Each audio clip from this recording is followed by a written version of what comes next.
And one thing as teachers or as professors or as instructors that we are trying to do is to try to make that connection between the classroom and the real world. One thing, I incorporate art. And that's considered to be somewhat revolutionary in our field because we are in political science or we are in Latin American Latino studies. That's not really the place where you incorporate art. But I have found a way to do it. For instance, in my Introduction to International Relations class that I teach, we have a whole week where we cover issues related to international terrorism. So at the beginning of the week, and I ask the students to take 5 minutes of the class at the very beginning to take out a sheet of paper and draw the first image that comes to their mind when they think of the word terrorist. Most often than not, unfortunately, students tend to draw one image, which is generally a person who happens to be male, generally, and happens to have darker skin, sometimes wears a turban, at times carries a certain type of weapon, perhaps a suicide vest. In other words, it's a very clear racial profiling that the students do without really meaning to do it on the concept of terrorism. And at the end of their drawing, then we share the drawings in class. One thing that students commonly realize is how similar their drawings are, and it disturbs them because they come to the realization that they have a stereotype.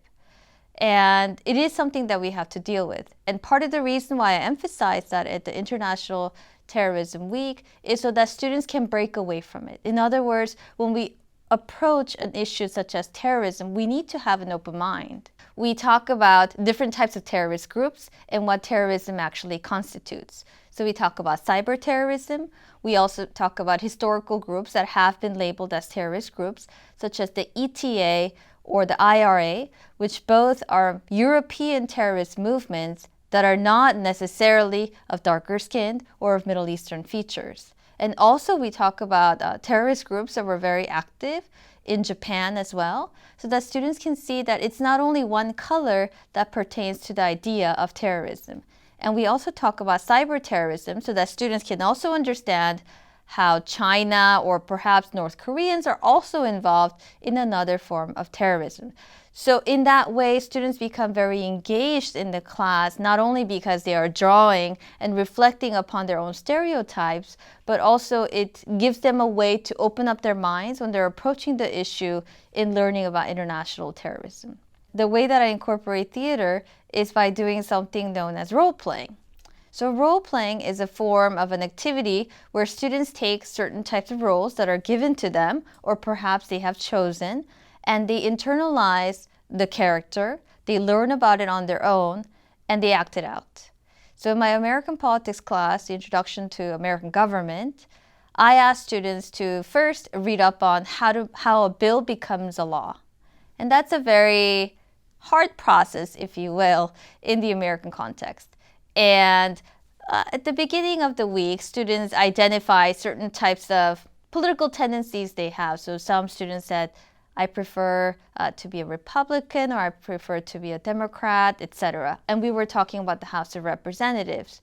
So on purpose, I assigned them very different roles. So for the students that said that they prefer to be a Republican congressman or congresswoman, I purposely assigned them the Democratic side.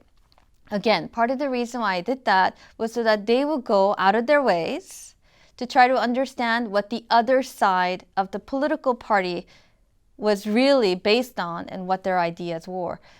And at the beginning, students were very upset that they were given that role, but I think at the end they understood how sometimes, without meaning to, perhaps because of family party identification that you have or other sorts of things, you end up just deciding to identify with one thing or the other without really realizing or knowing what that political party or political tendency is all about.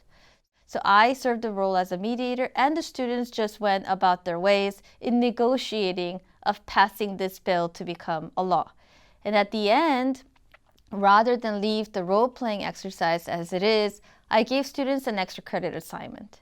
So the extra credit assignment was for students to follow up on what they had done. In other words, give me a reflection of what you have felt about the role-playing exercise.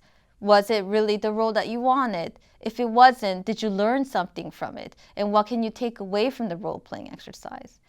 Interestingly enough, and I think the thing that made me happy, very, very happy at the end of the term was when we had our final exam, I gave them a question to all the students, and I think I had about 41 in total.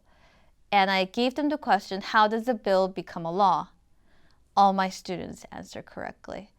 All of them answered correctly. It was an essay question, and they all answered correctly because they had internalized it, because they had come to learn about the material in such a personal way that they could even give examples about it.